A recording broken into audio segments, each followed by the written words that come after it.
சத்தமே இல்லையே. அல்லேலூயா, அல்லேலூயா. கர்த்தர் மகிமைப்படுவாராக. தலைகளை தாழ்த்தி கண்களை மூடி நாம் ஜெபிக்கலாம். ஆமென்.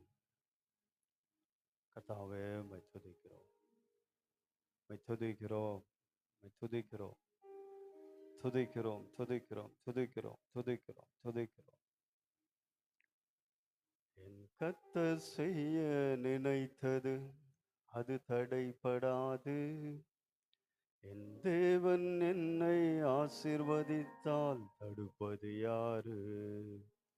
என் கர்த்தர் செய்ய நினைத்தது அது தடைபடாது. என் தேவன் என்னை ஆசீர்வதித்தால் தடுப்பது யாரு? என் தேவனால் நான் உயருவேன், என் தேவனால் நான் பெருகுவேன், என் தேவனால் நான் உயருவேன், என் தேவனால் நான் பெருகுவேன். நிச்சயம் நடக்கும், நிச்சயம் நடக்கும், சுற்றி உள்ள கண்கள் அதை பார்க்கும். என்னை சுற்றி உள்ள கண்கள் அதை பார்க்கும். நல்ல ஆண்டவரே, இந்த நல்ல நாளுக்காக நன்றியோடு துதிக்கிறோம். கர்த்ததாமே இந்த நாளிலே ஆண்டவரே எங்களோடு நீர் பேசும்படியாய் இந்த பாதத்தில் ஆண்டவர் ஒப்படைக்கிறேன். எனக்கும் எங்களுக்கும் கர்த்தர் உகந்ததான நல்ல வார்த்தைகளை நீர் பேசும்படியாய் செபிக்கிறேன். நாங்கள் கேட்கிறோம், அதற்கு செவி சாய்க்கிறோம், அதன்படி நடக்க எங்களை ஒப்படைக்கிறோம். கர்த்தர் ஆசீர்வதியும். இயேசுவின் இனிய நாமத்தில் கேட்கிறேன், ஜீவனும் இரக்கம் நிறைந்த நல்ல பிதாவே. ஆமென், ஆமென், ஆமென். ஒரு அல்லேலூயா சொல்லாமா? அல்லேலூயா, அல்லேலூயா. கர்த்தர் மகிமைப்படுவாராக. இந்த நாளிலே உங்களை யாவரையும் பார்க்கிறதிலே நான் மிக்க சந்தோஷம் அடைகிறேன். கர்த்தர் உங்களை ஆசீர்வதிக்கட்டும். வாசிக்க தெரிந்து கொண்டதான வேத பகுதி சங்கீதம் 115 அதிகாரம் 12 வசனம். சங்கீதங்களின் புத்தகம் 115 அதிகாரம் 12 வசனம். கர்த்தர் நம்மை நினைத்திருக்கிறார், அவர் ஆசீர்வதிப்பார். போதும். யார் நம்ம நினைக்கிறது? கர்த்தர். யார் நம்ம நினைக்கிறது? யார் நம்ம நினைக்கிறது? அல்லேலூயா. கர்த்தர் நம்ம நினைக்கிறார். அதனாலதான் அவர் நம்ம என்ன பண்றாரா?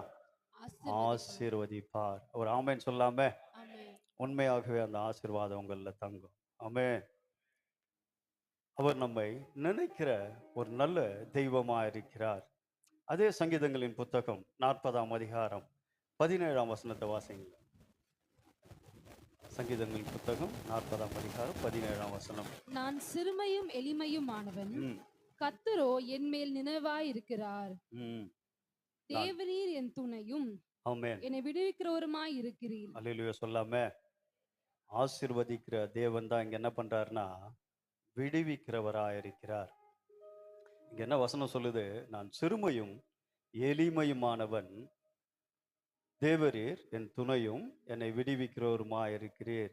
அதுல ஒரு வார்த்தை மெயினா இருக்குது, என் மேல் நினைவாயிருக்கிறீர். அல்லேலூயா சொல்லாம அல்லேலூயா. ஆண்டவர் ஏன் நம்ம நினைக்கணும்?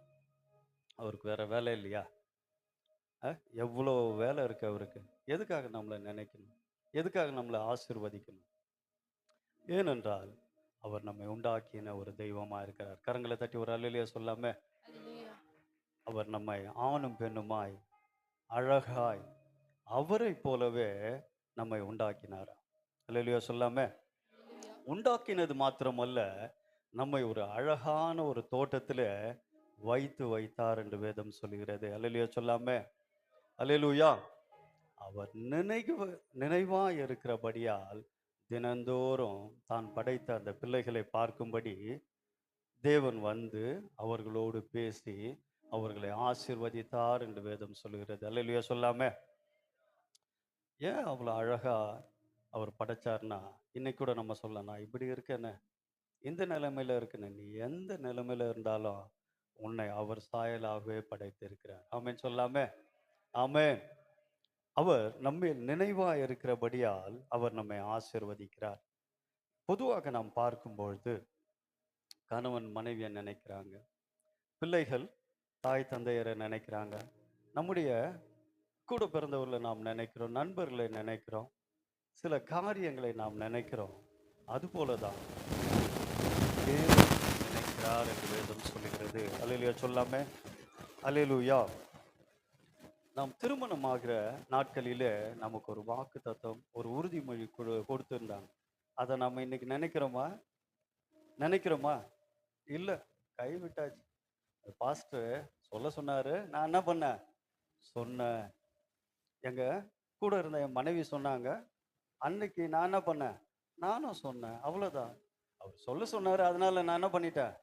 சொல்லிட்டேன். அதெல்லாம் போய் யாராவது நினைச்சிட்டு இருப்பாங்களா அப்படின்னு சொல்லி நாம் நினைக்கிறோம். ஆனா தேவனுடைய வார்த்தை சொல்லுது, அவர் நினைக்கிற தெய்வமா இருக்கிறார். அல்லேலூயா. அந்த வசனத்தை திருப்பியும் வாசிங்க. சங்கீதம் 40ஆம் அதிகாரம் 17ஆம் வசனம். நான் சிறுமையும் எளிமையுமானவன். நான் சிறுமையும் எளிமையுமானவன். கர்த்தரோ என்மேல் நினைவாயிருக்கிறார். என்மேல் நினைவாயிருக்கிறார்.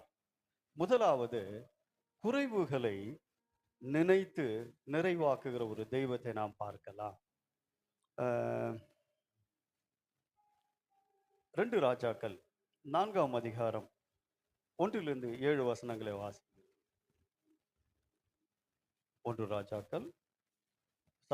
ராஜாக்கள் 4ஆம் அதிகாரம் 1 7 வசனங்கள். எடுத்தவங்க வாசிங்க. தீர்க்கதரிசிகளுடைய புத்திரரில் ஒருவனுக்கு மனைவியாயிருந்த ஒரு ஸ்திரீ எலிசாவை பார்த்து, உமது அடியானாகிய என் புருஷன் இறந்து போனான்.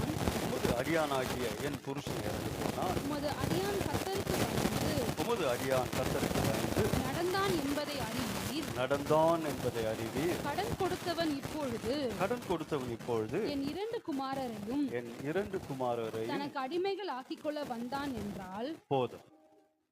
இங்கு ஒரு தீர்க்கதரிசியுடைய குடும்பத்தை குறித்து வேதத்திலே சொல்லப்பட்டு இருக்கிறது. இந்த குடும்பத்தாரை தேவன் நினைத்தாராம். அவர்களை காக்கும்படியாய், அவர்களை மேலே ஓங்க செய்யும்படியாய் ஒரு தீர்க்கதரிசியை அனுப்பினார் என்று வேதம் சொல்லுகிறார். அந்த தீர்க்கதரிசியுடைய பேரை மறுபடியும் வாசிங்க. தீர்க்கதரிசிகளுடைய புத்திரரில் ஒருவனுக்கு மனைவியா இருந்த ஒரு ஸ்திரீ எலிசாவை பார்த்து. அல்லேலூயா சொல்லாமே. நீங்க எந்த இடத்துல இருக்கிறீங்களோ, எந்த சூழ்நிலையில இருக்கிறீங்களோ, அங்கே உங்களுக்காக ஒரு தீர்க்கதரிசியை தேவன் அனுப்புகிறார். அவர் நிமித்தமாய் தேவன் உங்கள் நினைவுகளை அறிந்து உங்களை ஆசீர்வதிக்க அவர் வல்லமையுடையவராக இருக்கிறார். அல்லேலூயா சொல்லாமே. அவர் சிறிய ஒரு கதையை சொல்லி நான் என்னுடைய வேத பகுதியை நான் மற்ற காரியங்களுக்கு செல்லலாம் என்று நினைக்கிறேன். ஒரு அருமையான ஒரு குடும்பம் இருந்தது. அப்பா பெயர் சகாயம், அம்மா பெயர் மேரி. ஒரு பெண், அவர்களுக்கு ஒரு பையன் இருந்தாங்க. பையன் பேர் ஸ்டூவர்ட். பெண்ணு பேர் பார்த்தீங்கன்னா டெல்மா. இந்த 4 பேர் அந்த குடும்பத்தில் இருந்தாங்க. அவங்க திருநெல்வேலியில் ஒன்றாய் இருந்து சந்தோஷமாய் ஆண்டவரை ஆராதித்து துதித்து அந்த இடத்துல அவள் அழகாய் தங்களுடைய ஜீவனத்தை பண்ணி கொண்டிருந்தார்கள்.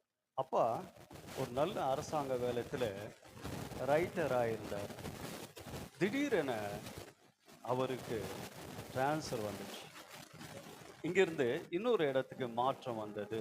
அநேகருக்கு அந்த மாற்றங்கள் வந்தது. அதில் இவருக்கும் திடீரென மாற்றம் வந்தது. அப்பொழுது அவர் இங்கிருந்து நாகர்கோவில் என்னும் பட்டணத்துக்கு கடந்து செல்ல நேரிட்டது. அப்பா என்ன செய்கிறாருன்னா, உடனே என்ன பண்ணியிருப்பீங்க, நீங்கள் இங்கேருந்து வீடை காலி பண்ணோன்னா வண்டி அரேஞ்ச் பண்ணியிருப்பீங்க, முன்னாடியே சென்று ஒரு வீடை ஆயத்தம் பண்ணியிருப்பீங்க, அந்த இடத்துல நல்ல வசதி இருக்கான்னு பார்த்துருப்பீங்க. முன்னாடியே என்ன பண்ணுவீங்க, ஒரு மார்க்கெட் இருக்கா, நியர்பை ஒரு ஹாஸ்பிட்டல் இருக்கா, இல்லை ஒரு ஸ்கூல் இருக்கா அப்படின்னு சொல்லி நம்ம என்ன பண்ணுவோம், முன்னாடியே போய் எல்லாத்தையும் பார்த்து ஆயத்தம் பண்ணுறோம். இதே போல தான் தேவன் நமக்காக ஒரு நல்ல பட்டணத்தை ஆயத்தம் பண்ணி கொண்டு இருக்கிறார். அல்லேலூயா சொல்லாமே. பார்த்து பார்த்து அதை ஆயத்தம் பண்ணுறார். என் பிள்ளை வருவா, அவளுக்கு என்ன பண்ணணும், நான் அழகான ஒரு இடத்தை கொடுக்கணும், தங்க கிரீடத்தை கொடுக்கணும், தங்கமயமான அந்த ரோட்ல நடக்க செய்யணும்னு சொல்லி ஆண்டவர் உங்கள் மேல் நினைவாக இருக்கிறார். ஹல்லேலூயா சொல்லாமே. அருமையான சகாயம் முன்பாக சென்று எல்லாவற்றையும் ஆயத்தம் செய்து வீட்டுக்கு வந்துட்டார். வீட்டுக்கு வந்து ஒரு நாள் எல்லாம் இங்கிருந்து அந்த ஊருக்கு கிளம்பி செல்றாங்க. கிளம்பி செல்கிற வேலையில அவங்க அந்த நாகர்கோயிலுக்கு சென்று விட்டபடியால் அந்த இடத்துல அவங்க வீட்டுக்கு போகிற வழியில ஒரு அருமையான ஒரு மெட்ரிகுலேஷன் ஸ்கூல் இருந்தது. இந்த பிள்ளைகளுடைய டிசியும் அவர் என்ன பண்ணாரு, இங்கிருந்து அவ்வளவு தூரம் போயிட்டு பாரு, பிள்ளைகளை என்ன பண்ணணும், வீட்டுக்கு அருகாமையில் உள்ள ஒரு ஸ்கூல்ல என்ன பண்ணணும், சேர்க்கணும். அதை நினைத்து அவர் ஆண்டவரத்துல ஜெபிக்கிறார். ஆண்டவரே, எனக்கு ஒரு நல்ல ஒரு வீடை கொடுங்க, என் பிள்ளைகளுக்கு ஏற்ற ஒரு நல்ல ஸ்கூல் கொடுங்க, அமைதியாய் ஜீவனம் பண்ண எங்களுக்கு நல்ல ஒரு வாழ்க்கையை கொடுங்கன்னு சொல்லி அவர் ஜெபித்து அந்த இடத்துக்கு செல்லும்பொழுது அழகான ஒரு ஸ்கூல் இருந்தது. இந்த டெல்மாக்கும் ஸ்டூவர்ட்டுக்கும் அந்த ஸ்கூலை பார்த்தோன்னா ரொம்ப சந்தோஷமாயிடுச்சு. நம்ம கூட பிள்ளைங்க ஒரு நல்ல ஸ்கூல் காட்டும்பொழுது அந்த பிள்ளைங்க என்ன பண்ணிடுவாங்க, ரொம்ப சந்தோஷமா நான் என்ன பண்ணணும், இந்த ஸ்கூலில் தான் படிக்கணும் அப்படின்னு நினைப்பாங்க. இது நல்ல ஹையர் ஸ்டடியாக இருந்தால், எல்லாருக்கும் பிடித்து போனா இருந்தால் என்ன பண்ணுவோம், பேரண்ட்ஸ் ஆகிய நாம் என்ன பண்ணுவோம், அந்த ஸ்கூலில் தான் என் பிள்ளைய என்ன பண்ணுவேன், படிக்க வைப்பேன்னு சொல்லுவோம். அது போல தான் அந்த வழியாக செல்லும் பொழுது அந்த பிள்ளைகளுக்கு அந்த ஸ்கூல் பிடித்து விட்டது. வீட்டுக்கு போகிறாங்க, செபிக்கிறாங்க. செபித்த உடனே அந்த டெல்மா என்ன பண்ணுறாங்கன்னா அம்மாவிட்ட சொல்கிறாங்க, அம்மா எனக்கு அந்த ஸ்கூலில் படிக்கணும், அதன் மேலே எனக்கு ரொம்ப ஆசையாக இருக்கிறது, என்ன அதில் சேருங்கன்னு சொல்கிறாங்க. ஆனால் இவங்கக்கிட்ட அதிக பணம் கிடையாது, கொஞ்சம் பணம் தான் இருந்தது. அந்த பணத்தை வீட்டுக்கு லீஸுக்கு கொடுத்துட்டாங்க. பேலன்ஸ் இருக்கிறது ரொம்ப சொற்பமான ஒரு பணம் இருந்ததா. அந்த சொற்பமான பணத்தை வைத்து எப்படி 2 பிள்ளைகளை ஸ்கூலில் சேர்க்க முடியும் என்று அவர் யோசிக்கிறார். நீங்களும் நான் யோசிப்போம்ல, ஒரு ஸ்கூலில் சேர்க்கணும்னா சும்மா சேர்த்துருவாங்களா? அதுக்கு என்ன பண்ணணும், டொனேஷன் கொடுக்கணும், அது இல்லாமல் ஃபீஸ் கட்டணும், மாதம் மாதம் கட்ட வேண்டியது இருக்குது, வருஷத்தில் கட்ட வேண்டியது இருக்குது, எக்ஸாம் ஃபீஸ் கட்ட வேண்டியது இருக்குது. இது மாதிரி அநேக காரியம் இருப்பதால் அவர் பயப்படுறார். அவர் பயப்பட்டு அவர் என்ன பண்ணுறாருன்னா அந்த பிள்ளைகளுக்காக அந்த ஸ்கூலில் போகிறாரு, 2 அப்ளிகேஷன் வாங்குறாரு, வாங்கிட்டு வீட்டுக்கு வந்துட்டார். வீட்டுக்கு வந்துட்டு அந்த இரவிலே 4 பேரும் சேர்ந்து ஜெபிக்கிறாங்க, ஆண்டவரிடத்துல ஜெபிக்கிறாங்க. ஆனால் அந்த பிள்ளைங்க சொல்கிறாங்க, டாடி எனக்கு இந்த ஸ்கூலில் இடம் கிடைக்குமா, நான் நினச்சி பார்த்தா எனக்கு இந்த ஸ்கூலில் ரொம்ப ஆசையாக இருக்குது, நான் போய் படிக்கணும் அப்படின்னு சொல்லி அந்த பிள்ளைங்க அந்த ஸ்கூல் மேலே நினைவாக இருந்தாங்க. இரவு ஜெபிக்கும்பொழுது அவங்க அப்பா ஒரு பாடலை பாடி ஜெபித்து அவர் ஒரு வசனத்தை வாசிக்கும்படி சொன்னார். பிலிப்பியர் 4ஆம் அதிகாரம் 19ஆம் வசனத்தை வாசிக்க சொன்னார். வாசிங்க, பிலிப்பியர் 4ஆம் அதிகாரம் 19ஆம் வசனம். என் தேவன் தம்முடைய என் தேவன் ஆ தம்முடைய ஐஸ்வர்யத்தின்படி ம் உங்கள் குறைவுகளை எல்லாம் ம் கிறிஸ்து இயேசுவுக்குள்ளே மகிமையிலே நிறைவாக்குவார். கரங்களை தட்டி ஒரு அல்லேலூயா சொல்லாமே. உங்கள் குறைவுகள் எல்லாம் கிறிஸ்து இயேசுவுக்குள் மகிமையில் நிறைவாக்குவார். அல்லேலூயா சொல்லாம அவர் அந்த வசனத்தை சொல்லி அந்த பிள்ளைகளை தேற்றினாரா. நிச்சயமாக நமக்கு என்ன கிடைக்கும், அந்த ஸ்கூல்ல இடம் கிடைக்கும், நம்ம ஜெபிக்கலாம் சொல்லிட்டு ஜெபிக்கிறாங்க. ஜெபித்த உடனே அவங்க அப்பா நைட்டே ஃபில்அப் பண்ணிடுறாரு, ஃபார்ம் ஃபில்அப் பண்ணிட்டு அவங்களோட சர்டிஃபிகேட்டு, அவங்களோட முன்னாடி இருந்த சான்றிதழ் எல்லாத்தையும் அட்டாச் பண்ணி கொண்டு போய் அந்த ஸ்கூலில் ஹெட்மாஸ்டர்கிட்ட கொடுக்குறாரு. ஹெட்மாஸ்டர்கிட்ட கொடுத்து அவர்கிட்ட தன்னுடைய சூழ்நிலையை சொல்கிறார். எங்களுடைய சூழ்நிலை எப்படி இருக்குது, எங்களால் அநேக ஃபீஸை கட்ட முடியாது, எங்களுக்காக கொஞ்சம் கன்ஸ்ட்ரக்ஷன் பண்ணுங்கன்னு சொல்லி அவர் முன்பதாகவே சொல்லிட்டார். சொல்லிட்டு அவர் என்ன பண்ணுற, வெளியில் நீங்கள் கொஞ்ச நேரம் அமருங்கன்னு சொல்கிறாங்க. கொஞ்ச நேரம் அமர்றார். பார்த்தாக்கா அவருக்கு அந்த ஸ்கூலோடைய அட்மாஸ்பியர் அவருக்கு ரொம்ப பிடித்தது. திருப்பி மௌனமாக ஆண்டவரத்தில் ஜெபிக்கிறார். ஆண்டவர் இந்த பிலிப்பியரில் சொன்னது போல என்னுடைய குறைவுகளை நீங்க நிறைவாக்குங்க அப்படின்னு சொல்லி ஜெபிக்கிறார். ஜெபித்து சில நொடிகள்ல அவங்க கூப்பிடுறாங்க. நான் ஒரு ஐடியா கொடுக்குறேன். உங்க பிள்ளைங்க நல்லா படிப்பாங்கன்னு சொல்றீங்க. இந்த மார்க் ஷீட் எல்லாம் நான் பார்த்தேன். உங்க பிள்ளைங்க ரொம்ப நல்ல பிள்ளைங்களா இருக்கும்னு நான் நினைக்கிறேன். அதனால அவங்களுக்கு ஒரு எக்ஸாம் வைக்கிறேன். அந்த எக்ஸாம்ல அவங்க தேறினா நார்மலா என் பிள்ளைங்க படிக்கிற இந்த ஸ்டூடெண்ட் படிக்கிற ஃபீஸை நான் வாங்கிக்கிறேன்னு சொல்றாங்க. கரங்களை தட்டி ஒரு அல்லேலூயா சொல்லாம, கர்த்தர் எப்பொழுதும் நம்மை நினைக்கிறவராக இருக்கிறார். அல்லேலூயா சொல்லாம, அவர் உங்களை ஆசீர்வதிக்கிறவராக இருக்கிறார். ஒரு நாள் எக்ஸாம் வந்தது. பிள்ளைகள் வந்தாங்க, எக்ஸாம் எழுதினாங்க. எக்ஸாம் எழுதின உடனே 100க்கு 100 அந்த 2 பிள்ளைகளும் மார்க் எடுத்தாங்க. அல்லேலூயா சொல்லாம, உங்க பிள்ளைகளும் ஆண்டவரை நினைத்து செபிக்கும் பொழுது, நன்றாய் படிக்கும் பொழுது, கர்த்தர் நம்மை தேறினவர்களாய் மாற செய்கிற ஒரு தெய்வமா இருக்கிறார். அல்லேலூயா, அல்லேலூயா, அல்லேலூயா. அவர்களுக்கு அந்த இடத்துல இடம் கிடைத்தது. ரொம்ப சந்தோஷமாய் அவங்க வீட்டுக்கு சென்றாங்க. சொற்ப பணத்தை அந்த ஸ்கூலில் அவருடைய தகப்பன் கட்டி அந்த 2 பிள்ளைகளையும் அதில் சேர்த்தாராம். அவர்கள் சந்தோஷமாய் சென்றார்கள் என்று வேதம் சொல்லுகிறது. இங்கே நாம் பார்க்கிறோம், நம்முடைய குறைவுகளை நிறைவாக்குகிற ஒரு தெய்வம். அல்லேலூயா, அல்லேலூயா. எத்தனை பேர் சொல்ல முடியும் நிச்சயமாகவே இந்த மாதிரியான காரியத்தை தேவன் நம்முடைய வாழ்க்கையில செய்வார் என்று? அல்லேலூயா. அவர் பொய் உரையாத ஒரு தெய்வமா இருக்கிறார். அதுதான் அவங்க அப்பா சொல்றாரு. இந்த எலிசா அந்த மனுஷனை குறித்து மறுநாள் செப வேளையில அந்த பிள்ளைகளுக்கு அவர் சொல்றாரு, ஒரு தீர்க்கதரிசியுடைய மனைவி இருந்தா, அவரு என்ன பண்ணிட்டாரு, ரொம்ப கஷ்டமான சூழ்நிலையில கடன் வாங்கி கொஞ்ச நாள்லயே அவர் இறந்துட்டாரு. கடன் கொடுத்தவங்க அந்த 2 பிள்ளைகளை என்ன பண்ணிட்டாங்க, அடிமைகளாய் கொண்டு போக வந்துட்டாங்க அப்படின்னு சொல்லி தான் அந்த தாய் மனம் கசந்த அழும் வேளையில தான் தேவன் அவர்களை நினைத்து எலிசாவை அவர்கள் வீட்டுக்கு அனுப்பினார் என்று வேதம் சொல்லுகிறது. அல்லேலூயா சொல்லாம, அல்லேலூயா. இந்த அருமையான சகாயம் அவர்கள் வீட்டிலே அற்புதத்தை நிகழ்த்தின தேவன் அந்த அந்த தாயார் வீட்டிலே ஒரு அற்புதத்தை நிகழ்த்தினார் என்று வேதம் சொல்லுகிறது. அவர் அங்கு சென்றார். சென்று உங்க வீட்டில் என்ன இருக்கு கேட்கும்போது கொஞ்சம் எண்ணெய் இருக்கிறது என்று சொன்னாங்க. சரி, எண்ணெய் இருக்குதா, அதை கொண்டு வாங்க, நான் செபிக்கணும் அப்படின்னு சொல்றார். ஜெபத்திலே எல்லா காரியத்தையும் நீங்கள் ஜெயிக்க முடியும். அல்லேலூயா சொல்லாம, ஜெபத்திலே எல்லா காரியத்தையும் நீங்கள் வென்று காட்ட முடியும்.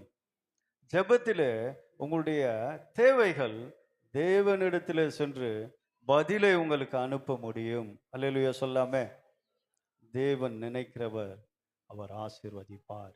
அல்லேலூயா. பாத்திரம் வந்தது, எண்ணெயை ஊற்றுனாங்க, பாத்திரம் நிரம்பினது. இன்னொரு பாத்திரம் வந்தது, அதுலேயும் கொஞ்சம் எண்ணெய் ஊற்றுனாங்க, அந்த பாத்திரமும் நிரம்பிச்சு. வாங்கிட்டு வா. பக்கத்து வீட்டில் வாங்கினாங்க, எதிர் வீட்டில் வாங்கினாங்க, பின்னாடி வீட்டில் வாங்கினாங்க. எல்லா வீட்லையும் பாத்திரங்கள் வாங்கிட்டு வந்து பாத்திரம் காலி ஆயிடுச்சு, ஆனால் எண்ணெய் காலி ஆயிடுச்சு. கரங்களை தட்டி ஆண்டவருக்கு நன்றி சொல்லுங்க. அல்லேலூயா. அந்த மகன் கடைசி நேரத்தில் வந்து இதுக்கு மேலே என்ன இல்லை, பாத்திரம் இல்லை என்று சொல்லும்போது தான் எண்ணெய் நின்று போயிற்று என்று வேதம் சொல்லுகிறது. அல்லேலூயா சொல்லாம, அல்லேலூயா. அந்த எண்ணெயை விற்று அவர் கடனை அடைத்து சந்தோஷமாய் ஜீவனம் பண்ணினார்கள் என்று வேதம் சொல்லுகிறது. அல்லேலூயா.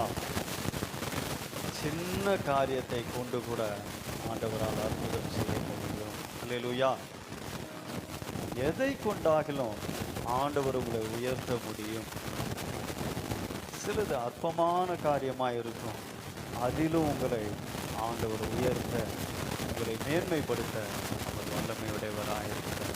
வெளியே சொல்லாம கடத்திலிருந்து அவர்களை மீட்டெடுத்தார் என்று சொல்லுங்கள். அல்லேலூயா. உங்களுக்கு கடன்கள் இருந்தால் நீங்களும் செபிக்கணும், நீங்களும் ஆண்டவருக்கு கொடுக்கணும். அப்பொழுது அவர் அதை வர்த்திக்க பண்ணி உங்களை ஆசீர்வதிக்க வல்லமையுடைய தெய்வமாக இருக்கிறார். அல்லேலூயா சொல்லாம, அல்லேலூயா, அல்லேலூயா, அல்லேலூயா. அல்லேலூயா. இன்னொரு காரியத்தை நாம் பார்க்கலாம். ஜெபத்தை அவர் நினைக்கிற தெய்வம். அல்லேலூயா சொல்லாமே. எஸ்தர் 4ஆம் அதிகாரம் 13ஆம் வசனத்தை நாம் வாசிக்கலாம். எஸ்தர் 4ஆம் அதிகாரம் 13ஆம் வசனம்.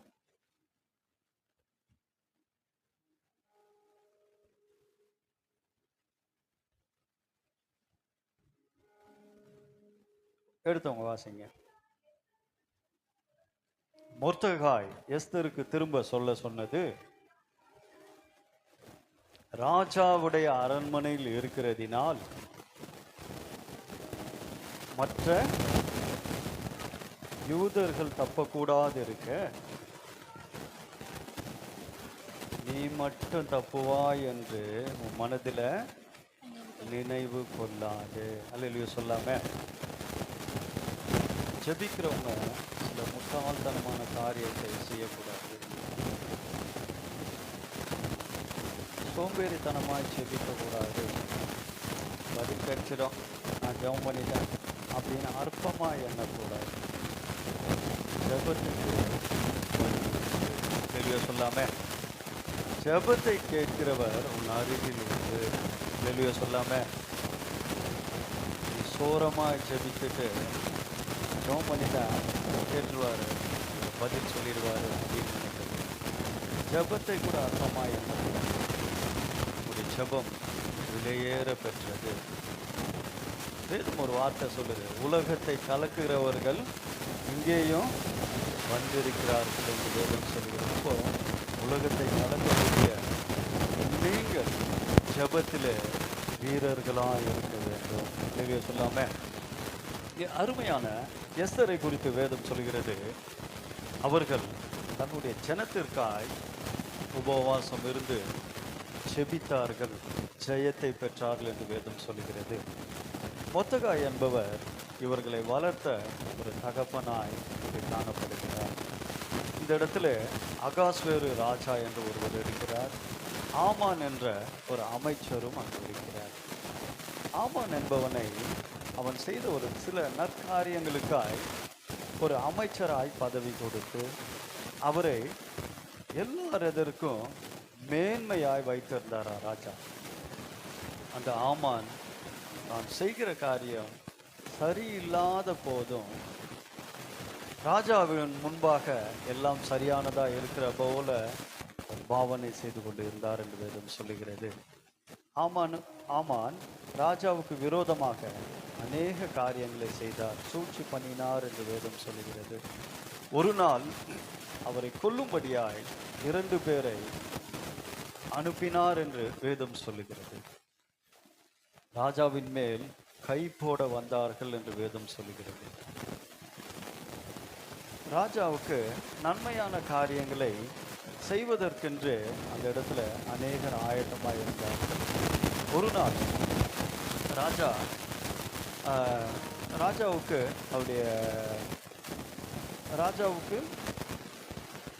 துணையாக எஸ்தர் நியமிக்கப்பட்டிருந்தால் என்று வேதம் சொல்லுகிறது. ராஜாவுக்காக நியமிக்கப்பட்டு இருக்கிறவர்கள் எப்பொழுதும் தன்னை ஆயத்தம் பண்ணிக்கொள்ள வேண்டும், அலங்கரித்து கொள்ள வேண்டும். ராஜா என்று அழைக்கிறாரோ அன்றைக்கு அவரோடு செல்ல வேண்டும், அவரோடு கூட இருக்க வேண்டும், அவருடைய அருகாமையில் இருந்து வேலைகளை கவனிக்க வேண்டும் என்று வேதம் சொல்கிறது. எஸ்தர் ராஜாத்தி என்று அவருக்கு ஒரு பெயர் உண்டு. சொல்லாமே, ஜெபத்திலே அவர்கள் மேன்மை உள்ளவர்கள் என்று வேதம் சொல்கிறது. இந்த சூழ்நிலையில மொர்தெகாய் எஸ்தரிடம் சொல்கிறார், ராஜாவுக்காகவும் தேசத்துக்காகவும் நம் மக்களுக்காகவும் நாம் ஜெபிக்க வேண்டும், நம் மக்களை பாதுகாக்க வேண்டும். ஆமான் என்பவன் இந்த யூத ஜனங்களை அழிக்கும்படியாய் எத்தனம் பண்ணினான் என்று வேதம் சொல்லுகிறது. யூத ஜனங்களை காப்பாற்ற மொர்தெகாய் அழகாய் இந்த ராஜாத்தி அவர்களிடம் சென்று சொல்லி அவர்களுக்காய் செபிக்கும்படி, ராஜாவிடத்தில் இந்த ஆலோசனை எடுத்து கூறும்படி, அந்த யூத ஜனங்களை காப்பாற்றும்படி அவர்களிடத்தில் ஒரு ஆலோசனையை சொல்லி அனுப்பினார் என்று வேதம் சொல்லுகிறது. நம்ம ஒரு முதல்வரை பார்க்க வேண்டுமானால் முன்பதாகவே நம்ம என்ன பண்ணணும்? அவருக்கு இன்ஃபார்ம் பண்ணணும். அவர் நம்ம என்ன பண்ணணும்? அடுத்து அவர் இடத்துல அப்பாயின்மெண்ட் வாங்கணும். அதுக்கப்புறம் அவர் என்னைக்கு வர சொல்கிறாரோ அன்னைக்கு நம்ம அங்கே போய் அந்த துரிதமாக முன்பதாக போய் நிற்கணும். நம்மளை ஃபுல்லாக என்ன பண்ணுவாங்க? செக் பண்ணுவாங்க. அதுக்கப்புறம் தான் அந்த முதல்வர் இடத்துல பேசுறதுக்கு நம்மளை என்ன பண்ணுவாங்க? அனுமதி கொடுப்பாங்க. கொடுத்த பிறகு தான் அவர்கிட்ட பேசணும், நம்முடைய மனுவை கொடுக்கணும், நமக்கு என்ன தேவையோ அவர் இடத்துல சொல்லி அதை பெற்றுக்கொள்ளணும். அதே போல தான் ராணியாக இருந்தால் கூட ராஜாவை பார்க்கும்படி ஒரு நாளை நியமித்து ராஜாவிடத்தில் சென்றார்கள் என்று வேதம் சொல்லுகிறது. நான் ஒன்றும் இல்லை, நான் ஒரு சின்ன விருந்து ஆயத்தம் பண்ணியிருக்கிறேன், அந்த விருந்துக்கு நீங்கள் வாங்க என்று சொல்லி எஸ்தர் ராஜாத்தி இந்த அகாஸ்வேரு ராஜாவையும் ஆமானையும் அழைத்தார்கள் என்று வேதம் சொல்லுகிறது. அவர்கள் ஒரு நாள் வந்தார்கள், விருந்து உண்டார்கள், திராட்சை ரசத்தை பருகினார்கள். அகாஸ்வேரு ராஜா கேட்கிறார், எதற்காக நீ திடீர்னு இந்த காரியத்தை ஆயத்தம் பண்ணியிருக்க அப்படின்னு சொல்லி கேட்கும் பொழுது அவங்க சொல்றாங்க, என் ஜனத்தை காப்பாற்றும்படி ராஜாவை கொல்ல எத்தனித்த ஒரு மனுஷனை குறித்தும் நான் இந்த இடத்துல சொல்ல வேண்டும், அதன் மூலம் என் ஜனத்தை நான் காப்பாற்ற வேண்டும் என்று அவள் ஜெபத்தோடு உபவாசத்தோடு ராஜாவின் இடத்துல போய் சொன்னாள் என்று வேதம் சொல்லுகிறது. நீங்கள் உபவாசம் இருக்கணும், ஜெபம் பண்ணணும், அப்பொழுதுதான் உங்களுடைய ஜெபம் கேட்கப்படும். அல்லேலூயா. ஒரே நாள் மாத்திரம் அவர்கள் முயற்சி செய்யல, தினந்தோறும் முயற்சி செய்தாங்களாம். அவங்களுக்கு அந்த நேரம் வந்தது, அந்த நேரத்தை அவர்கள் பயன்படுத்தி கொண்டார்கள் என்று வேதம் சொல்லுகிறது. ஆகவே நீங்களும் நானும் ஒரு நாள் மாத்திரமல்ல, தொடர்ந்து நம்முடைய காரியங்களுக்காக முயற்சி செய்து நினைத்து ஜெபிக்க வேண்டும். அப்பொழுது நம்முடைய ஜெபத்துக்கு தேவன் பதில் தர வல்லமையுடையவராக இருக்கிறார். அல்லேலூயா சொல்லாமே. அல்லேலூயா. ராஜா வந்தாராம். அந்த இரவுல அவருக்கு தூக்கம் வரல. உடனே என்ன பண்றாருன்னா, என்னுடைய ராஜ்யத்துல இருக்கிறதான அந்த எழுத்து பலகையை கொண்டு வாங்க, என்னென்ன இந்த வருஷத்துல நடந்தது, யார் யார் நன்மை செய்தாங்க, யார் யார் தீமை செய்தாங்க, எவ்வளவு பணம் சேர்க்கப்பட்டது, பொருள் சேர்க்கப்பட்டது என்று பார்க்கும்படியாய் அந்த புத்தகத்தை கொண்டு வர சொன்னாராம். அதிலே மொர்தெகாயோட பேர் எழுதப்பட்டிருந்தது என்று வேதம் சொல்லுகிறது. நீங்களும் நானும் நன்மை செய்தால் நம்முடைய பெயர் ஜீவ புஸ்தகத்தில் எழுதப்படும். அல்லேலூயா சொல்லாமே. உண்மையாயிருந்தால் ஜீவ புஸ்தகத்தில் உங்களுடைய பெயர் எழுதப்படும். பரிசுத்தமாயிருந்தால் தேவனுடைய காரியத்தில் பல மடங்கு உண்மையாயிருந்து நாம் செபித்தால் உங்களுடைய பெயரும் ஜீவ புஸ்தகத்தில் காணப்படும். அல்லேலூயா சொல்லாமே. ராஜா கேட்கிறாரு, மொர்தெகாய்க்கு ஏதாவது செய்தீங்களா நன்மை? மொர்தெகாய் என்னை காப்பாத்தினார் என்று சொல்லுது. ஆனா அவருக்கு அப்ப சொல்றாங்க, மொர்தெகாய்க்கு ஒரு நன்மையும் செய்யல அப்படின்னு சொன்ன உடனே ராஜா சொல்றாரு, மொர்தெகாயை அழைத்து வா, அவனுக்கு நான் நன்மை செய்யணும் என்று சொல்லி அவனை குதிரையில ஏற்றி ராஜ வஸ்திரத்தை தரித்து அவனுக்கு முன்பதாக ஜனங்களை அனுப்பி ராஜாவுக்கு நன்மை செய்தார் என்று சொல்லி ராஜா அவனை ஆசீர்வதித்தார். அல்லேலூயா சொல்லாமே. ஜெபிக்கிற ஜெபத்துக்கு பதில் உண்டு. நீங்கள் ஏறெடுக்கிற உண்மையான ஜெபங்களுக்கு பலன் உண்டு. கர்த்தர் பலனை தருகிறவர். அல்லேலூயா சொல்லாமே. பதில் செய்கிறவர், மீண்டும் மீண்டும் நம்மை நினைக்கிறவர். அல்லேலூயா சொல்லாமே. தேவன் மொர்தெகாயையும் எஸ்தரையும் நினைத்தார். நினைத்து ராஜாவுக்கு விரோதமாய் செய்த அந்த ஆமானை தூக்கி அவன் நியமித்த தூக்கு மரத்திலேயே அவனை போடும்படியாய் செய்தார். அல்லேலூயா சொல்லாமே. வேதம் சொல்கிறது, நமக்கு விரோதமாய் உருவாக்கப்படும் எந்த ஆயுதமும் வாய்க்காமல் போகும். அப்போ அப்படி வாய்க்க கூடாமல் போகுமானால் நம்ம என்ன பண்ணணும்? ஜெபிக்கணும், உண்மையா இருக்கணும். அப்படி உண்மையா இருக்கும் பொழுது தேவன் அதை மாற்ற வல்லமையுடையவராக இருக்கிறார். எஸ்தர் 8ஆம் அதிகாரம் 16ஆம் வசனம் வாசிங்க. இவ்விதமாய் யூதருக்கு வெளிச்சமும் யூதருக்கு வெளிச்சமும் மகிழ்ச்சியும் களிப்பும் கனமும் உண்டாயிற்று. நீ ஜெபித்தினா வாசிங்க. யூதருக்கு இவ்விதமாய் யூதருக்கு வெளிச்சம், உங்களுக்கு வெளிச்சமும் மகிழ்ச்சியும் களிப்பும் கனமும் உண்டாயிருக்கும். நீங்க ஜெபித்தீங்கன்னா தான் இவைகள் யாவும் உங்கள் மேல அழகாய் உண்டாகும். ஆமென் சொல்லாமே. அல்லேலூயா, அல்லேலூயா.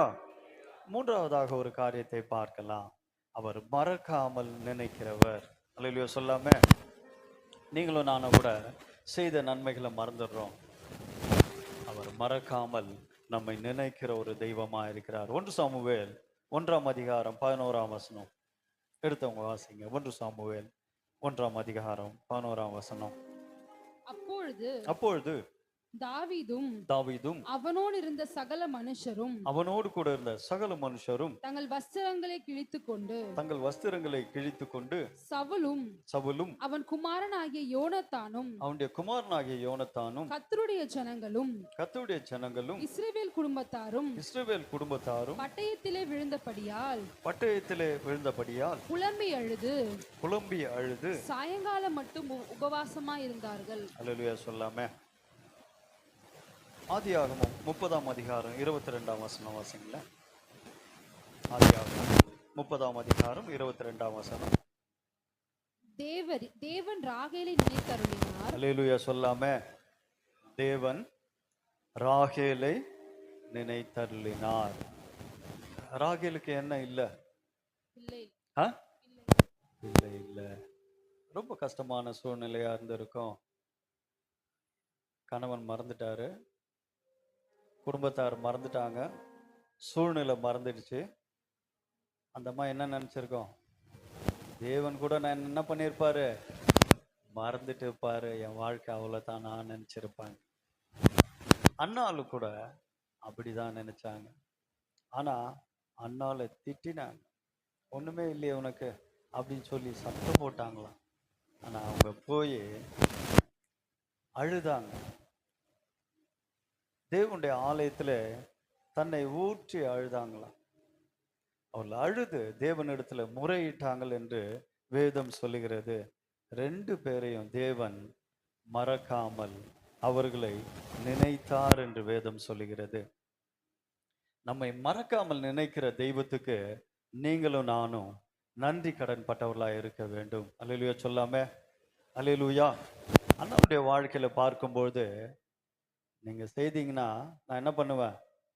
திருப்பி செய்வேன் என்று சொல்லி தேவனிடத்துல பொருத்தனை பண்ணாங்க. ராகேல் பார்த்தீங்கன்னா தேவனுக்கு அதிகமான நன்மைகளை செய்தார்கள் என்று வேதம் சொல்லுகிறது. இதே போலதான் சாமுவேலை தேவன் அவர்களுக்கு கொடுத்து அவருடைய வாழ்க்கையில அண்ணாலை ஆசீர்வதிக்கும் பொழுது தேவன் அவர்களை மறக்காமல் அவருடைய வாழ்க்கையை உயர்த்தி தந்தார் என்று வேதம் சொல்லுகிறது. நீ தேவனுக்கு கொடுத்தினா தேவன் பன்மடங்கு உங்களை பெருக செய்வார். அதனால கொடுக்கிறத சொல்றாங்க அப்படின்னு நினைக்க கூடாது. அவருக்கு கொடுத்தீங்கன்னா அமுக்கி குலுக்கி மடியில் சரிந்து போகத்தக்கதா தேவன் என்ன பண்றாரா? ஆசீர்வதிக்கிறார். உங்களை நினைக்கிற ஒரு தெய்வம். அண்ணால் பொருத்தனை பாருங்க. நீங்க கொடுத்தீங்கன்னா பிள்ளைய நான் என்ன பண்ணுவேன்? உங்களுக்கே அதை திருப்பி கொடுத்துருவேன். அது உங்க சந்நிதியில இருக்கும். அது நீங்க தான் எனக்கு வளர்க்கணும்னு சொல்றாங்க. அப்போ அண்ணாளுக்கு மறுபடியும் குழந்தை இருக்கா இல்லையா? இல்ல. இருக்கா? குழந்தை யாருக்கு கொடுத்துட்டாங்க? தேவனுக்கு கொடுத்துட்டாங்க. அப்ப திருப்பி அவங்க எப்படி போயிருப்பாங்க? எம்டியா தான் போயிருப்பாங்க வீட்டுக்கு. ஆனாலும் தேவன் அவர்களை நினைத்தருளினார். அநேக பிள்ளைகளை தந்து அவர்களை ஆசீர்வதித்தார் என்று வேதம் சொல்லுகிறது. நீங்க கம்பேர் பண்ணி பாருங்க. ஆண்டவருக்கு கொடுத்தா பல மடங்கு கர்த்தர் நம்மை ஆசீர்வதிக்கிறார், மறக்க மாட்டார். அந்த ஏழை தாய் எவ்வளவு காசு கொடுத்தாங்களாம்? 2 காசு தான் கொடுத்தாங்க. தேவன் அதை நினைச்சாரா? ஒரு சைடுல பரிசேயர், ஒரு சைடுல ஆயக்காரர், 2 பேரும் அள்ளி அள்ளி போடுறாங்க, பணத்தை அள்ளி அள்ளி போடுறாங்க.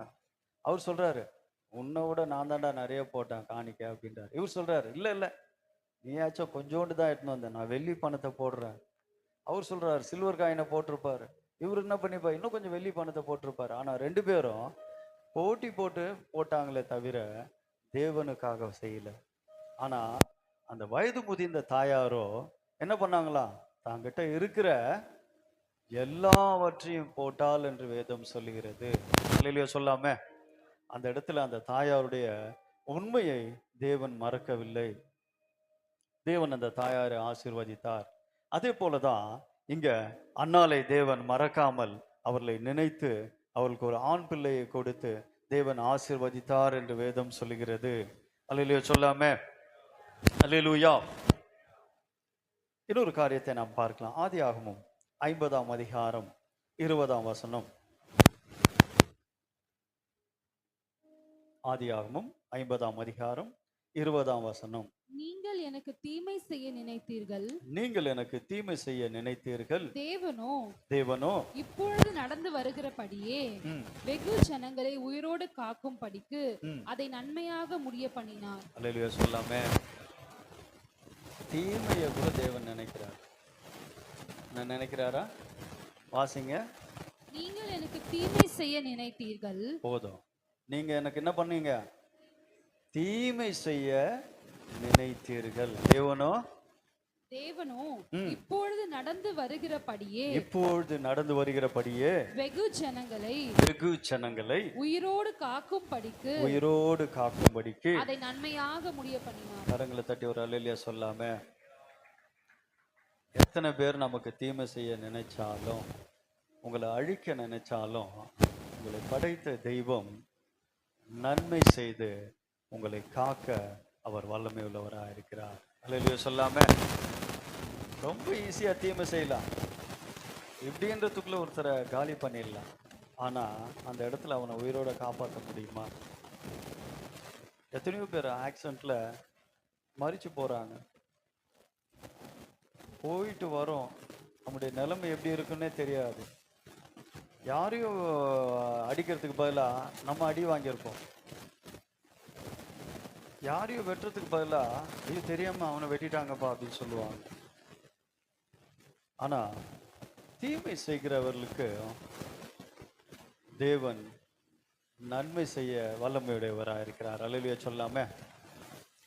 தீமையை விட்டு விலகுவது தேவனுக்கு எப்படி இருக்கா? பிரியமாய் காணப்படுகிறது. நீங்க தீமையை விட்டு விலகணும். அல்லேலூயா சொல்லாம. அவர் தீமையையும் நினைக்கிற ஒரு தெய்வமா இருக்கிறார். அல்லேலூயா சொல்லாம. யோசேப்பு தீமையை விட்டு விலகி ஓடினாரா? அவங்க அண்ணன் தம்பி எல்லாம் சேர்ந்து அவனை படுகுழியில தள்ளிட்டாங்க. எப்படி ஆகிலும் இவனை என்ன பண்ணிடணும், கொலை பண்ணிடணும் அப்படின்னு சொல்லி அவனுக்கு தீமை செய்ய தீவிரமா எத்தனை பண்ணினார்களாம். அவங்க அப்பா கிட்ட போய் பொய்யே சொல்லிட்டாங்க. பிள்ளைய என்ன பண்ணிடுச்சு, ஒரு மிருகம் பட்சித்து போட்டது, சாப்பிட்டுச்சு, நாங்கள் ஒன்றும் பண்ண முடியாது. அவனுடைய சட்டையை எடுத்துன்னு வந்து டேடி கிட்ட காமிச்சிட்டாங்க. அழுகுறாரு. ஐயோ, என்னுடைய பிள்ளைக்கு தீமை நடந்துடுச்சு, நான் என்ன பண்ணுவேன்னு சொல்லிட்டு நினைத்து நினைத்து நினைத்து அழுகுறாரு. தீமையிலையும் நினைக்கிற ஒரு தெய்வம் ஒன்று அருகில் இருக்கிறார். அல்லேலூயா அல்லேலூயா. அவர் யோசேப்பை குழியிலிருந்து தூக்கினார், அடிமைத்தனத்திலிருந்து அவனை உயர்த்தினார், சிறையிலிருந்து அவனை மீட்டார், ஒரு தேசாதிபதியாய் அவனை உயர்த்தினார். கரங்களை தட்டி ஒரு அல்லேலூயா சொல்லாம. தீமையிலிருந்து உங்களையும் அவர் மேலே தூக்கி வருவார். அல்லேலூயா. அவனுடைய குடும்பத்தாருக்கு அவனை போஷிக்கும் ஒரு எஜமானனாக வைத்தார் என்று வேதம் சொல்லுகிறது. வேதம் சொல்லுகிறது, நீங்கள் தீமை செய்வதை விட்டுவிட்டு நன்மை செய்ய தொடர வேண்டும் என்று வேதம் சொல்லுகிறது. அல்லேலூயா சொல்லாம. நீங்களும் தீமை செய்கிறவர்களாக இருந்தால் நன்மை செய்ய பழகுங்கள். கர்த்தர் உங்களை ஆசீர்வதிக்க அவர் வல்லமை உள்ளவராக இருக்கிறார். ரொம்ப நாளா தகப்பன் என்ன நினைக்கிறாரா, பையன் மரிச்சிட்டானே அப்படின்னு அவனுடைய நினைவாக இருந்த தகப்பனுக்கும் ஒரு பிரமிப்பை தேவன் உண்டாக்கினாரா. உன்னுடைய பிள்ளை உயிரோடு இருக்கிறான், அவனை நீ போய் பாருன்னு சொல்லி தேவனை அவனை அனுப்பி வைத்தார் என்று வேதம் சொல்லுகிறது. யாக்கோபு சென்று என்ன பண்ணாரா? யோசேப்பை கட்டி தழுவி முத்தம் செய்து தேவன் அவனை பார்க்கும்படியாய் செய்தார் என்று தேவனை நன்றி செலுத்தி துதித்தான் என்று வேதம் சொல்லுகிறது. அல்லேலூயா. தீமையிலிருந்து உங்களை அவர் நினைக்கிற ஒரு தெய்வமாய் அவர் காணப்படுகிறார். படுகுழியிலும் பாதாளத்திலிருந்தும் அவர் நம்மை தூக்க வல்லமையுடையவராக இருக்கிறார். பேதுரு ஆண்டவருக்கு விரோதமா என்ன பண்ணிட்டாரா? முறுமுறுத்து, அவர் எனக்கு தெரியாது, அவர் யாருன்னே தெரியாது, ஐயோ அவர் கூட நான் இருந்ததே இல்லைன்னு சொல்லி பேதுரு சத்தியம் பண்ணாரா. யார் கூட இருந்தவர்?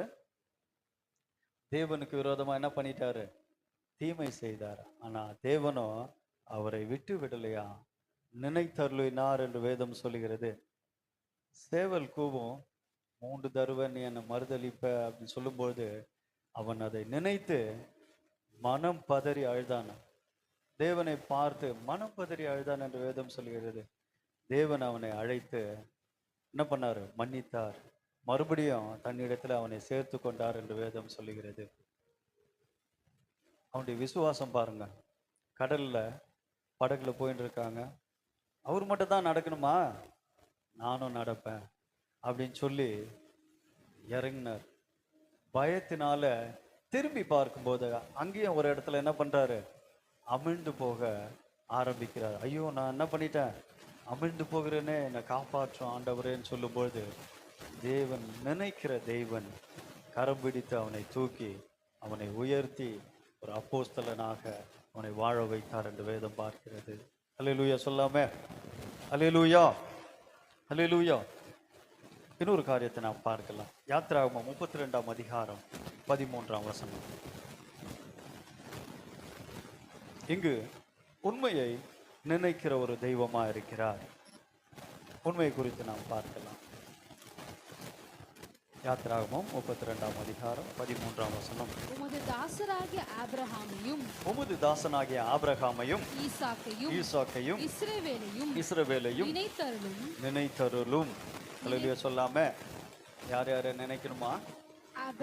ஆபிரகாமையும் ஈசாக்கையும் இஸ்ரவேலையும் யாக்கோபையும் நினைத்தருளும். அல்லேலூயா சொல்லாம. தேவன் ஒரு திரளான ஒரு கூட்டத்தில் இருந்த ஒரு ஆபிரகாமை அவர் அழைக்கிறார். நீ வா, நான் சொல்றேன், தேசத்துக்கு போ, நான் உன்னை என்ன பண்ணுவேன்? ஆசீர்வதி. எத்தனையோ மக்கள் இருந்தாங்க. தேவன் அவர்களை நினைச்சிருக்கலாம். அவனை விட உண்மையா இருந்திருப்பாங்க, அவனை நினைச்சிருக்கலாம். ஆனா தேவன் ஆபிரகாமை அவனுடைய குடும்பத்தாரை நினைத்தார். சொன்ன அந்த நேரத்தை அவர் பயன்படுத்தி கொண்டார் என்று வேதம் சொல்லுகிறது. நிறைய பேர் சொல்லுவாங்க, ஒரே ஒரு முறை தான் என்ன பண்ணுமா? கதவை தட்டும் போதே திறந்துட்டீங்கன்னா உனக்கு என்ன கிடைக்கும்? பணம் கிடைக்கும்னு சொல்லுவாங்க. அது மாதிரி தேவன் அவரை கூப்பிடும்போது உடனே சென்றார் என்று வேதம் சொல்லுகிறது. எவ்வளோ ஒரு உண்மையான மனுஷன் பாருங்க. எத்தனையோ வருடங்கள் ஆண்டவருக்கும் அவருடைய அடியார்களுக்கும் உண்மையா இருந்து சேவை செய்தவர் என்று வேதம் சொல்லுகிறது. தேவனுக்கு ஒரு உண்மையான சிநேகிதன் என்று வேதம் சொல்லுகிறது. எத்தனையோ சூழ்நிலை தன்னுடைய சகோதரனாகிய லோத் அவரை அவருடைய குடும்பத்தாரையும் காப்பாற்றி அநேக குளங்களை வெட்டி தன்னுடைய ஜனங்களை பாதுகாத்து பராமரித்து வந்த ஒரு நல்ல தெய்வ மனுஷன் என்று வேதம் சொல்லுகிறது. ஆகவே தான் நம்ம என்ன சொல்கிறோம்? ஆபிரகாமின் தேவன், ஈசாக்கின் தேவன், யாக்கோபின் தேவன் சொல்கிறோம். அப்படி உண்மையாக இல்லைன்னா அவர் பேரை பட்டியலில் போட்டிருப்பார் ஆண்டவர். நீங்களும் நானும் உண்மையாக இருக்கும்பொழுது தேவன் நம்மை நினைக்க வல்லமையுள்ள தெய்வமாக இருக்கிறார். அல்லேலூயா சொல்லாம. அது மாத்திரமல்ல, கொடுத்த பிள்ளைய ஆண்டவரே கேட்குறார். நீ கொண்டு வந்து என்ன பண்ண? அவனை பலியிட்டு ஈஸியாக சொல்லிட்டார். இன்றைக்கு கூட பலியிடுறாங்க. ஆனால் அவங்களுக்காக பலியிடல, அவங்க சொந்த குழந்தைய பலியிடல, வேற யாரோ ஒன்று எடுத்துகிட்டு வந்து என்ன பண்ணிடுறாங்க? பலியிட்டு தன்னுடைய பரிகாரத்தை செஞ்சுட்டு போயிடுறாங்க. பரிகாரத்தை கேட்க அந்த மகனையே பலியாக கொடுக்கும்படியாய் உண்மையாக என்ன பண்றாரு? கழுதையை ஏற்றி கொண்டு, கட்டைகளை எடுத்துக்கொண்டு, வேலைக்காரரை கூட்டிக் கொண்டு, கத்தியை எடுத்துக்கிட்டு, அழகா தீவெட்டி எடுத்துக்கிட்டு என்ன பண்றாரு? இந்த மலைக்கு செல்றாரு. செல்வதற்கு முன்பதாகவே அவர் உண்மையா என்ன பண்றாரு? ஆண்டவர் மேல வைத்த அந்த நம்பிக்கை, ஆண்டவர் மேல வைத்த அந்த உண்மை, தேவன் என் பிள்ளையை மறுபடியும் எனக்கு தருவார் என்ற நம்பிக்கை அவனுக்கு இருந்தது என்று சொல்ல முடியும். அவன் மனைவி இடத்துல என்ன சொல்லியிருப்பாரு? நாங்க மேல போயிட்டு திரும்பி வந்துடுறோம்னு சொல்லியிருக்கேன். வேலைக்காரங்க கிட்ட என்ன சொல்றாரு? நீங்க இங்கே இருங்க, நானும் என் மகனும் என்ன பண்றோம்? மேல போயிட்டு பலி செலுத்தி மீண்டும் வருவோம்னு சொல்றாரு. பையன் கேட்கிறான், அவங்கிட்ட என்ன சொல்றாரு? பலி பொருளை தேவன் பார்த்து கொள்வார்னு சொல்றாரு. அதே போலதான் அவருடைய உண்மையை தேவன் அறிந்து பலியிட ஒரு ஆட்டுக்குட்டியை கொடுத்தாராம். கொடுத்து தேவன் அவருடைய மகனை அவனுக்கு திருப்பி தந்தார் என்று வேதம் சொல்லுகிறது. அல்லையோ சொல்லாம நீங்களும் நானும் உண்மையா இருக்கும் பொழுது நாம் இழந்த காரியங்களை தேவன் நமக்கு திருப்பி தர வல்லமையுடையவராக இருக்கிறார். அல்லையோ சொல்லாம கடைசியாக ஒரு காரியத்தை நாம் பார்க்கலாம். அவர் தாழ்மையிலும் நம்மை நினைக்கிறவர். சங்கீதம் 136 அதிகாரம் 23 வசனத்தை நாம் பார்க்கலாம். சங்கீதம் 136 அதிகாரம் 23 வசனம். நம்முடைய தாழ்வில் நம்மை நினைத்தவரை துதியுங்கள். அல்லேலூயா சொல்லாமே. எதுல நம்ம நினைக்கிறாரா? நம்முடைய தாழ்வில். தாழ்வில், ஐஸ்வர்யத்தில் சொல்லியிருக்காரா? ரொம்ப ஹெட்வெயிட்ல இருக்கும்போது சொன்னாரா? எதுல சொல்றாரு? நம்முடைய தாழ்வு.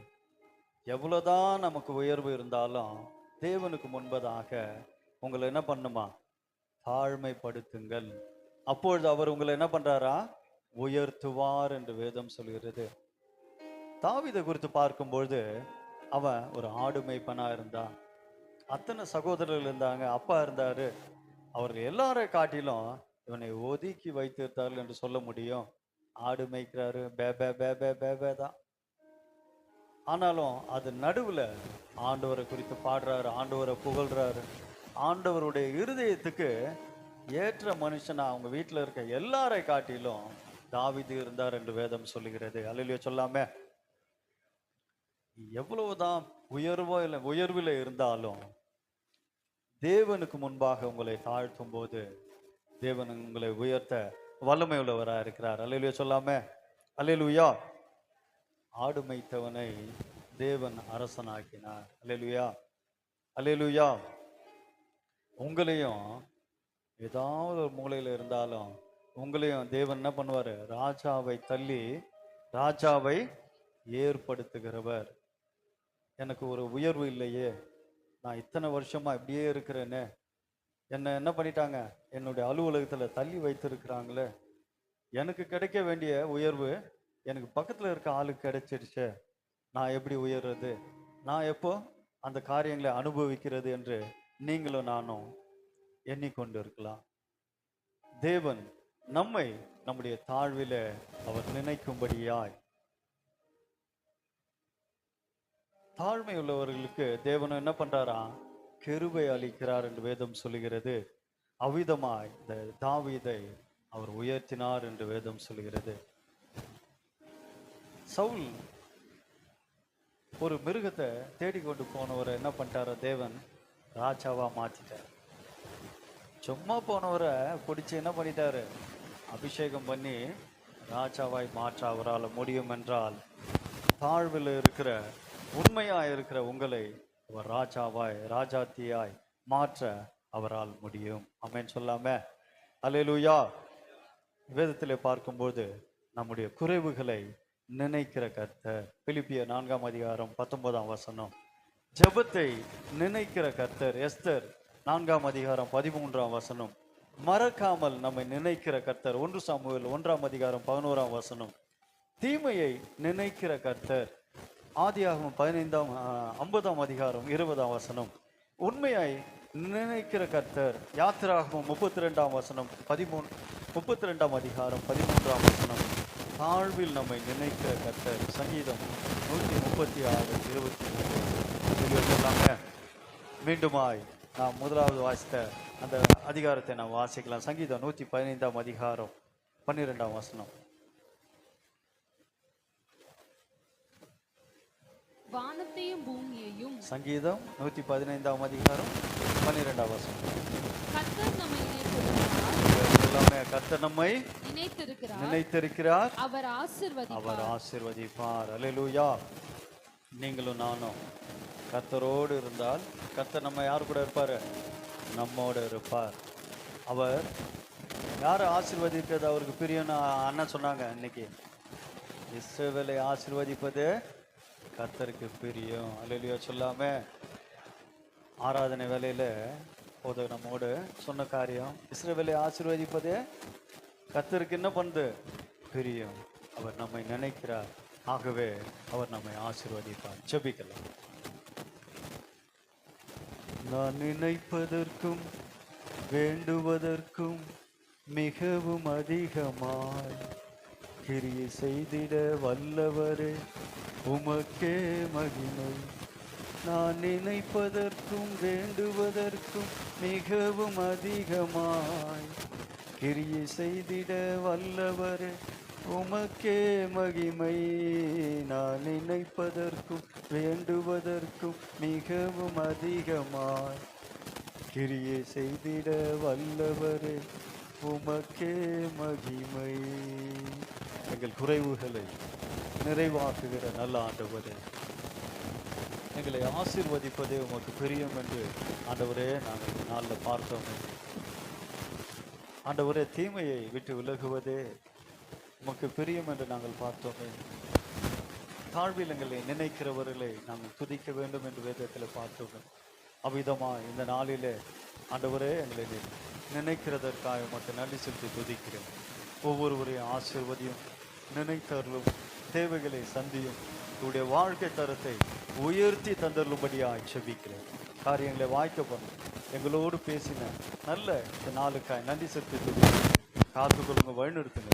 இயேசுவின் இனிய நாமத்தில் கேட்கிறேன், ஜீவனும் இறக்கும் நிறைந்த நல்ல தகப்பனே. ஆமென், ஆமென், ஆமென். கர்த்தர் உங்களை ஆசீர்வதிப்பாராக. ஆமென்.